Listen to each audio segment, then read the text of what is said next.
Yeah, here we go. So I know it's been like 6 days to like a whole week since I uploaded something. I was really good because my throat's just killing me, which is why I could like barely still talk right now. I probably may not sound all that different, but my throat just feels completely horrible. But anyway, we are going to be recording this live event for Broken Revolution Universe Mode. I haven't uploaded a Universe Mode episode, well, at least a Pacific Raw episode in like 3 weeks. So, and I haven't uploaded any other episode besides the Raw Sealed Fate pay-per-view, and that was like a week ago now. So, yeah, we're going back to doing it. Raw will be uploaded whenever it's uploaded and whenever I actually decide to record it. So anyway, yeah, this week is going to be better than the last 6 days. Where we've been getting AEW GM mode. I'll continue that though. Anyway, 4 matches in this live event. 1 for ECW. I'm kicking things off here with ECW. Corey Graves, he's making his Humorous Mode debut. He faces off against RVD, as you see right now. Now, last time I did highlights because it was 8 matches, and because I didn't want to, altogether it was an hour, and I really didn't want to talk for like a whole hour. I will do that for pay-per-views. If pay-per-views do end up being a whole hour, well then I won't mind, and I'll do it. But since it was a live event, I didn't really want it to be a whole hour since the matches didn't even build up to no storylines whatsoever. Because it's a live event, it really doesn't all that much. So that's that, I guess. We also got 1 SmackDown match and 1 Raw match here, and then your main event, the 4th and final match in this live event, which is why this live event is so short compared to the other one, so that's a good thing. But anyway, this live event is going to only have 4 matches, so it's perhaps the next one. I don't know, it just depends. And I love how last month, in December 8th, I did the live event, and it was like 32 minutes, something like that, and those were just the highlights. And so this one right here is only like 15 minutes, 16 minutes, a little over 10 minutes, and so this one's way shorter. And now, well, RVD almost got a victory over Corey Graves. Now Corey Graves, remember, he will target all those different specific body parts. He will target the arms, he will target especially the legs. So if he is able to target the legs an inconsiderable amount of times on RVD, definitely he will pick up a victory. Because take out the legs of a high flyer such as Rob Van Dam. That does you good in many, many ways. As they're aiming for that arm, exactly what I was talking about. Corey Graves not able to fully apply that for such a long period of time, though. And now RVD Sunset Flip Power Drive, the Canadian Destroyer by Rob Van Dam, into a leg strength submission hold. We got 1 Raw matchup, we got 1 SmackDown matchup after this, and your main event, Fatal 4A. A triple threat. This is going to be champion versus champion, and now RVD almost getting a victory from that Hurricane. Raw's WWE Champion, newly crowned WWE Champion AJ Styles. He defeated Bobby Lashley for a title at the Sealed Fate pay-per-view. He will take on SmackDown's World Heavyweight Champion Aleister Black and ECW's ECW World Heavyweight Champion Minoru Suzuki. So, ladies and gentlemen, 2 dangerous men in Aleister Black and Suzuki, and 1 amazing AJ Styles. Gonna be flashy versus not all that flashy, but some great technical wrestling, and not just a smash mouth style of wrestling. Anyway, now RVD sending Corey Graves over top rope. And so now Rob Van Dam with the upper hand here. Now Corey Graves not doing so well here. Tornado DT right onto those broken steel steps. Won't be surprised if that one's it here for the ECW side of things, and yes it is. Rob Van Dam spoiling Corey Graves' non-televised debut because it's a live event, so it does not count. He will debut soon on ECW, though. Moving on. Here we go. Second matchup. This time, SmackDown action. As we got Cesaro. Ladies and gentlemen, Cesaro, of course, the Royal Rumble winner in GM mode, AEW GM mode. But outside of GM mode, he is not the Royal Rumble winner, but he has defeated no more contender for the World Heavyweight title, Dolph Ziggler, and he also has defeated World Heavyweight Champion himself, as back in non-title contests. So, we shall see if he is to win the Money Bank qualifications. Oh, I think he did. Never mind. I think he did in the past episodes of SmackDown, so yeah. But now he takes on United States Champion Jack Swagger.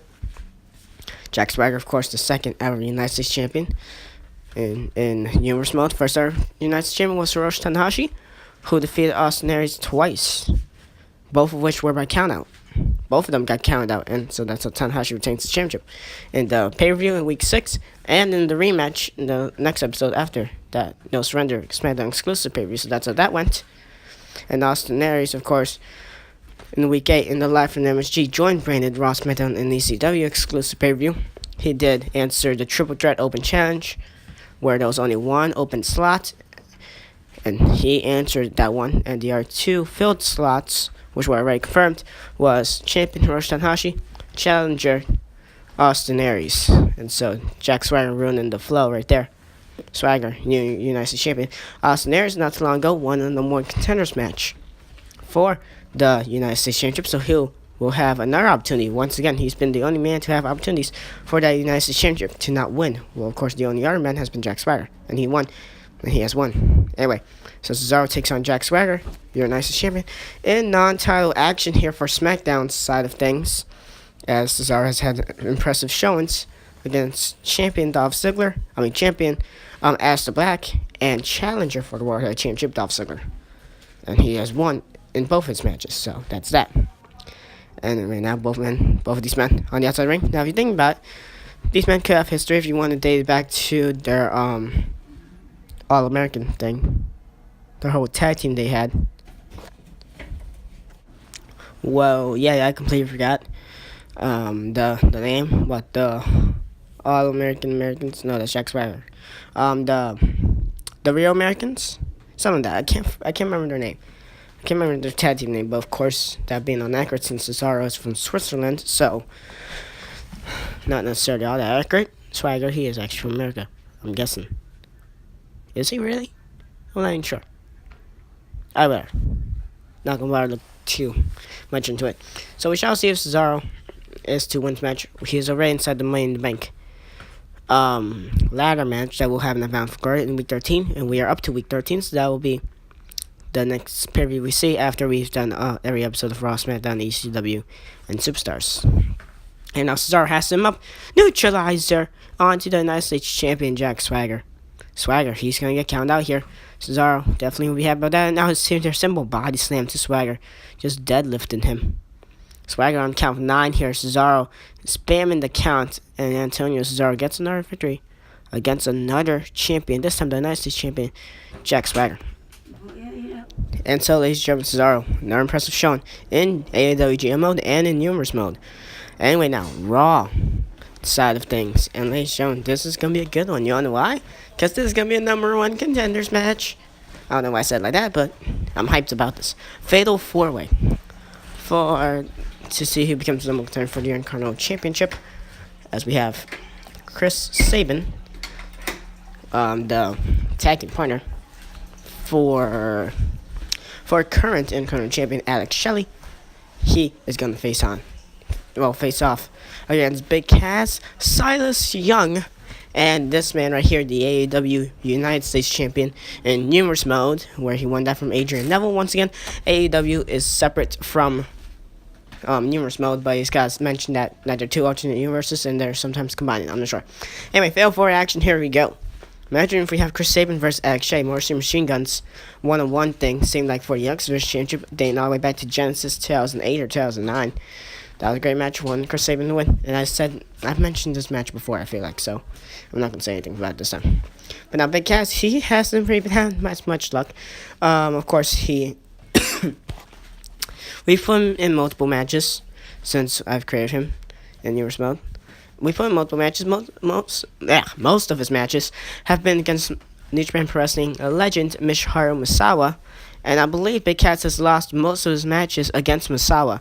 But now he's gonna get an opportunity before Misawa because I want to push Cass, and I actually want him to beat Misawa more times than what Misawa beat Cass. But hey, we'll see what we can do with Misawa later on, as in our GEW universe, Mr.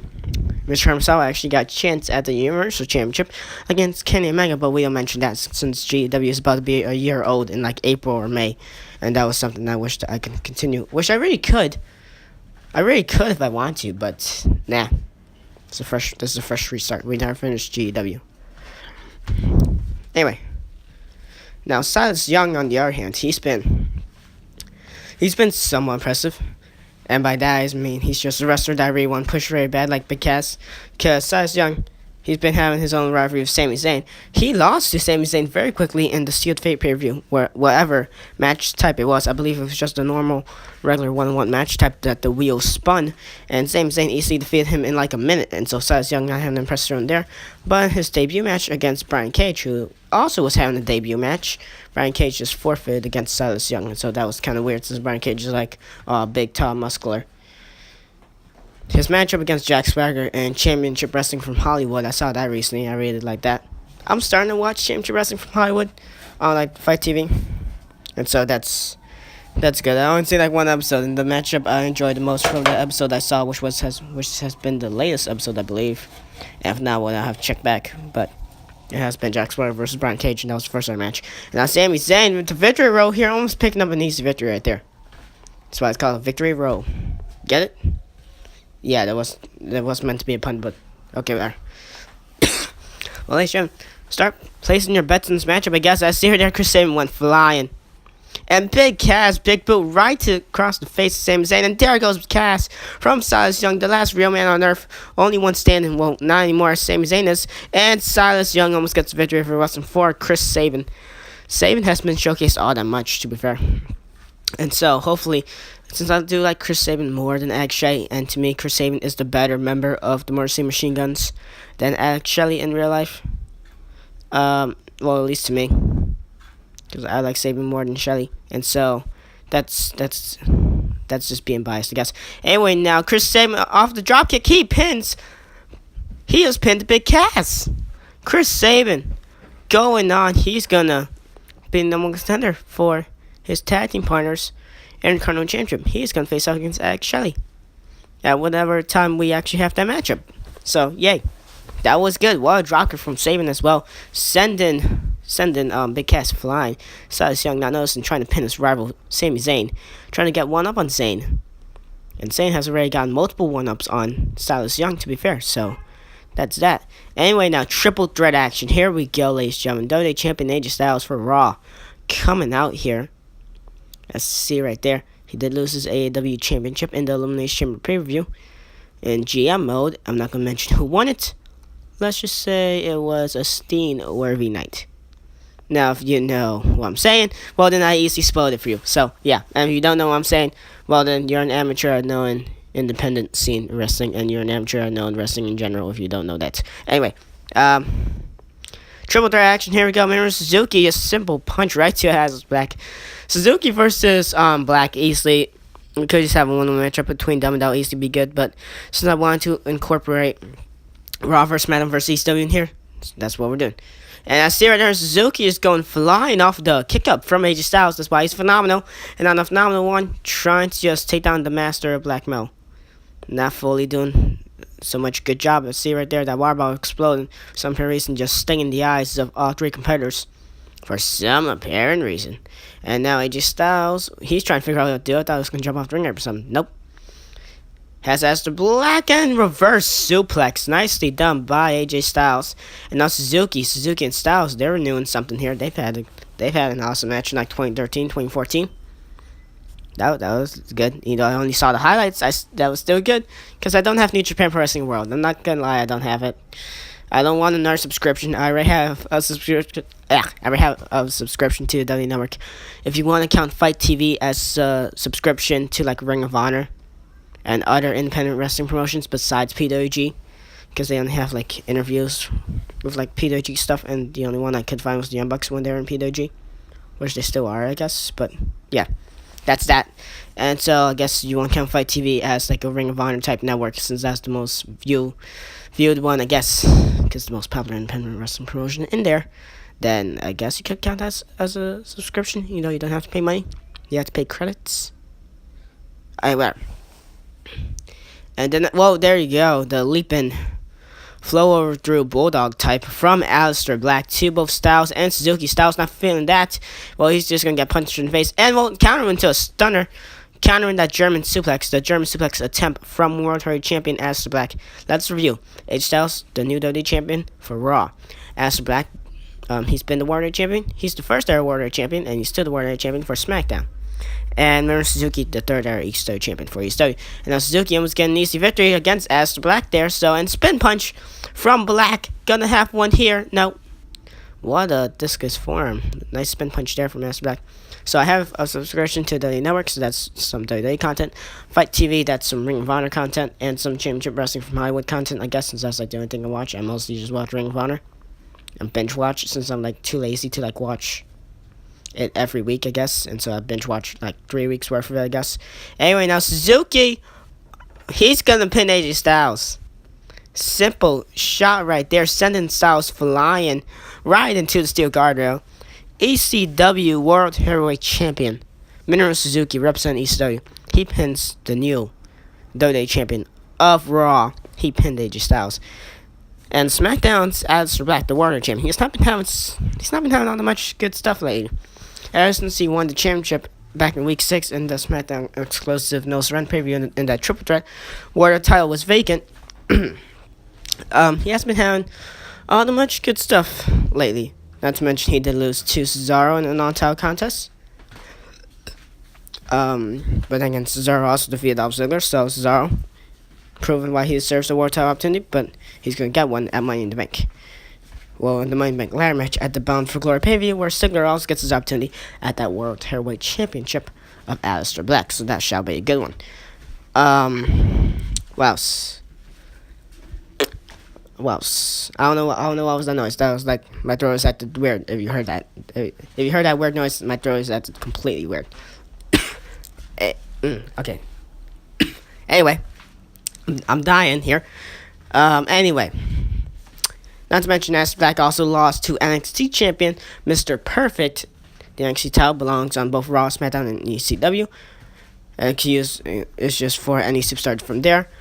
Current champion is Mr. Perfect, and he is on the SmackDown roster. Number 1 contender is also, surprise, surprise, enough on the SmackDown roster as well, Chavo Guerrero. And so, but we could still have Raw or ECW people challenge, and it'll be in the SmackDown pay-per-view, stuff like that, or whatever outcome it'll have. I don't know. So yeah, thank you guys watching for this. Thank you guys watching this. I guess I can't talk. I'm dying here.